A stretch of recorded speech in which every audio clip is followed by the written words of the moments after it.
Meanwhile, US-based petroleum company RM Parks today signed an agreement with the Sri Lankan government, thereby marking a significant step towards securing a long-term contract for the import, storage, distribution and sale of petroleum products in the country.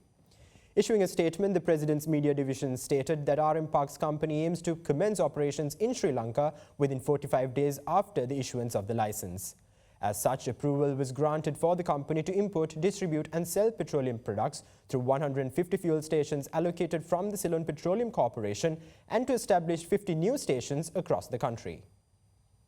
In a bid to address the foreign exchange crisis of the government and to ensure a steady supply of fuel, the government today signed an agreement with US-based petroleum company RM Parks in collaboration with Shell plc for a long-term contract for the import, storage, distribution and sale of petroleum products in Sri Lanka.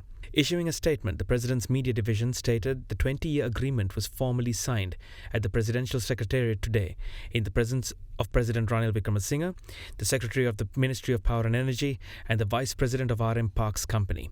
Meanwhile, according to the Minister of Power and Energy Kanchana Wijesekara, the RM Parks Company will be the fourth supplier to enter the domestic market and will operate under the Shell branding. As such, the petroleum company will import, distribute and sell petroleum products through 150 fuel stations allocated from the Ceylon Petroleum Corporation. Approval has also been granted for 50 new fuel stations to be established across the island. Minister Wijesekara further mentioned that the company will upgrade the fuel stations with automated dispensers, electric charge stations, mini markets and cafes.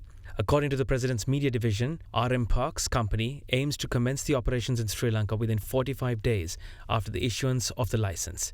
The agreement marks a significant milestone in ensuring a reliable and uninterrupted supply of fuel to meet the country's energy needs amid challenging economic circumstances. This development comes after the ministry explored various strategies to overcome the challenges posed by the foreign exchange crisis and thus guarantee a continuous fuel supply to consumers.